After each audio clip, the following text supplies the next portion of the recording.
Hello dears, നമസ്കാരം. പുതിയൊരു വീഡിയോയിലേക്ക് എല്ലാവർക്കും സ്വാഗതം. ഇന്ന് നമ്മൾ ഉണ്ടാക്കാൻ പോകുന്നത് ഗരം മസാലയാണ്.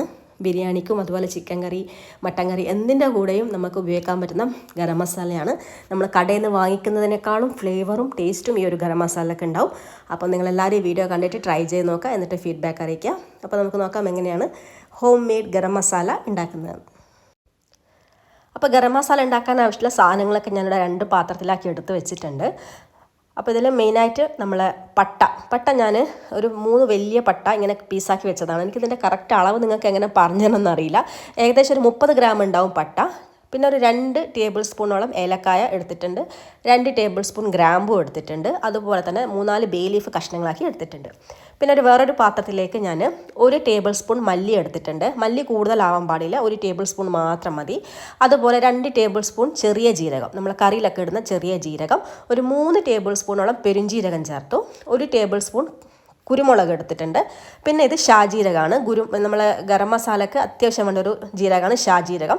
നമ്മളെ ചെറിയ ജീരകത്തിനേക്കാളും കുറച്ചും കൂടെ ചെറുതാണ് ഈ ഒരു ജീരകം. പിന്നെ കുറച്ച് കളറും വ്യത്യാസമുണ്ട്. ഇതെന്തായാലും നിങ്ങൾ മറക്കാണ്ട് ചേർക്കണം. നമ്മളെല്ലാ കടയിലും ഈ ഒരു ഷാജീരകം കിട്ടും. ഗരം മസാലയ്ക്ക് നല്ല ഫ്ലേവർ കിട്ടണമെങ്കിൽ ഷാജീരകം തന്നെ ചേർക്കണം. ഇതിൻ്റെ കൂടെ ഒരു സാധനം ഞാൻ ചേർക്കാൻ വിട്ടതല്ല, എൻ്റെ കയ്യിൽ തീർന്നു പോയതാണ്, ജാതിക്ക ഉണ്ടെങ്കിൽ ഒരു ജാതിക്ക എടുത്ത് പൊട്ടിച്ചിട്ട് നമ്മളിത് ചൂടാക്കുന്ന സമയത്ത് ഇതിൻ്റെ കൂടെ അങ്ങ് ചേർത്ത് കൊടുക്കണം. നല്ല ഫ്ലേവർ കിട്ടും കേട്ടോ. അപ്പോൾ ഇനി നമ്മൾ ചെയ്യാൻ പോകുന്ന ഈ മസാലകളൊക്കെ ഒന്ന് ചൂടാക്കി എടുക്കുകയാണ്. അപ്പം ഞാനൊരു പാൻ വെച്ച് കൊടുത്തിട്ടുണ്ട്, അതിലേക്ക് നമ്മൾ മസാലകളൊക്കെ ഇട്ടു. ഇനി ചെറിയ തീയിൽ വെച്ച് നന്നായിട്ട് ചൂടാക്കി എടുക്കുക. ഇതിൻ്റെ കൂടെ ഞാനൊരു 6 വറ്റൽമുളക് കൂടെ ചേർക്കുന്നുണ്ട്. ഇത് നമ്മളെ കാശ്മീരി മുളകാണ്, ഒരു കളർ കിട്ടാൻ വേണ്ടിയിട്ട് ചേർക്കുന്നതാണ്. അപ്പോൾ ഇതിങ്ങനെ ഒന്ന് കഷ്ണാക്കി ഇട്ട് കൊടുക്കുക, ഇല്ലെങ്കിൽ നമുക്ക് വറുക്കുമ്പോൾ ബുദ്ധിമുട്ടായിരിക്കും. ഇനി ഇത് ചെറിയ തീയിൽ വെച്ചിട്ട് നന്നായിട്ട് ചൂടാക്കി എടുക്കണം. കരിഞ്ഞു പോകരുത്, ചെറിയ തീയിൽ തന്നെ വെച്ച് ചൂടാക്കണം. നമ്മൾ ബിരിയാണിയൊക്കെ ഉണ്ടാക്കുമ്പോൾ, കല്യാണ വീട്ടിലൊക്കെ ബിരിയാണി ഉണ്ടാക്കുന്ന ആൾക്കാർ ഈ ഗരം മസാല എങ്ങനെയാണ് ചൂടാക്കാന്ന് വെച്ചാൽ, നമ്മൾ മസാല ഉണ്ടാക്കുമല്ലോ, അതിൻ്റെ ചെമ്പിൻ്റെ അടപ്പിൻ്റെ മേലെ ഈ ഒരു മസാല ഇങ്ങനെ നിരത്തി കൊടുക്കും, ഗരം മസാല. അപ്പോൾ മസാല റെഡി ആകുമ്പോഴേക്ക് ഈ ഒരു മസാലയും ചൂടാവും. അപ്പോൾ മസാലയിലേക്ക് നമ്മൾ ഗരം മസാല ചേർക്കാനാകുമ്പോഴേക്ക് ഇത് ചൂടായി പൊടിച്ചിട്ട് അങ്ങനെ ഫ്രഷ് ആയിട്ട് അങ്ങ് ചേർത്ത് കൊടുക്കും. അങ്ങനെയാണ് ചെയ്യാം. നമ്മൾ കുറേ ബിരിയാണിയൊക്കെ ഉണ്ടാക്കുമ്പോൾ അങ്ങനെയാണ്, നമ്മൾ മസാല ചെമ്പിൻ്റെ മേലെ വെച്ചിട്ടാണ് ചൂടാക്കുക. ഇതുപോലെ ഇങ്ങനെ നേരിട്ട് വെച്ച് ചൂടാക്കില്ല. അപ്പം നമ്മൾ കുറച്ചല്ലേ ചെയ്യുന്നത്, അപ്പോൾ അതുകൊണ്ട് ഇങ്ങനെ ചെയ്യാം. അപ്പോൾ ഇത് നന്നായിട്ട് ഇങ്ങനെ ചൂടാക്കണം, കരിഞ്ഞു പോകരുത്, ജീരകമൊന്നും കരിഞ്ഞു പോകരുത്, ടേസ്റ്റ് മാറിപ്പോവും. ഇപ്പം നമ്മൾ ഗരം മസാലൻ്റെ ആ ഒരു കൂട്ട് നന്നായിട്ട് ചൂടായിട്ടുണ്ട്. കണ്ട, നന്നായിട്ട് തന്നെ നല്ലൊരു സ്മെല്ല് വരുന്നുണ്ട്, ജീരകമൊക്കെ മൂത്ത് നല്ലൊരു സ്മെല്ല് വരുന്നുണ്ട്.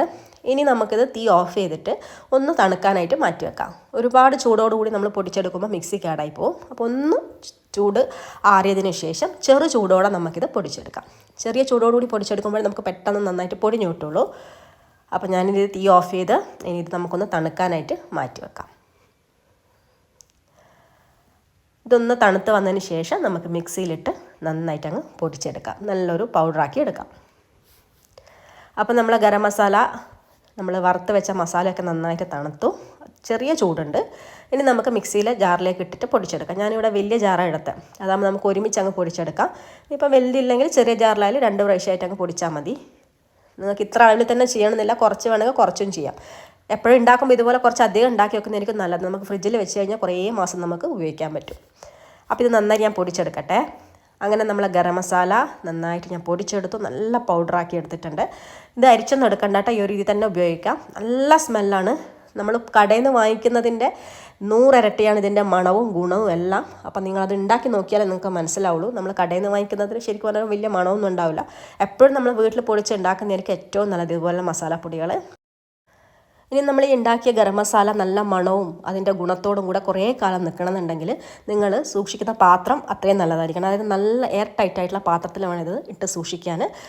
നിങ്ങളിത് പാത്രത്തിലാക്കി ഫ്രിഡ്ജിൽ വെക്കുന്നതായിരിക്കും ഏറ്റവും നല്ലത്. അതാകുമ്പോൾ അതിൻ്റെ ഫ്ലേവറൊന്നും നഷ്ടപ്പെടില്ല. ആവശ്യത്തിന് നിങ്ങളെടുത്ത് അങ്ങനെ തന്നെ നിങ്ങൾക്ക് ഫ്രിഡ്ജിൽ സൂക്ഷിക്കാനും പറ്റും, ഒരുപാട് കാലം നിങ്ങൾക്കിത് ഉപയോഗിക്കാനും പറ്റും. സാമ്പാറിൻ്റെ റെസിപ്പി ഞാൻ മുമ്പ് ചെയ്ത സമയത്ത് കുറേ പേര് ചോദിച്ചിട്ടുണ്ടായിരുന്നു ഗരം മസാലയുടെ റെസിപ്പി ചെയ്യുമെന്ന്. ആ ഒരു സമയത്ത് എൻ്റെ കയ്യിൽ കുറേ ഗരം മസാല പൊടിച്ചതുള്ളത് കൊണ്ടാണ് ഞാൻ അന്നേരം ചെയ്യാതിരുന്നത്. അപ്പോൾ ഞാൻ ചോദിച്ചവർക്ക് വേണ്ടിയിട്ടാണ് ഈ ഒരു റെസിപ്പി കാണിക്കുന്നത്. അപ്പോൾ എല്ലാവരും ട്രൈ ചെയ്ത് നോക്കുക, എന്നിട്ട് ഫീഡ്ബാക്ക് അറിയിക്കുക. വീഡിയോ ഇഷ്ടപ്പെട്ടിട്ടുണ്ടെങ്കിൽ മാക്സിമം നിങ്ങൾ ഷെയർ ചെയ്ത് കൊടുക്കുക മറ്റുള്ളവരിലേക്ക്. അതുപോലെ പേജ് ലൈക്ക് ചെയ്യാനും ഫോളോ ചെയ്യാനും ഒന്നും മറക്കണ്ട. മറ്റൊരു റെസിപ്പി വീണ്ടും കാണാം. അതുവരെ എല്ലാവർക്കും നന്ദി, നമസ്കാരം. താങ്ക്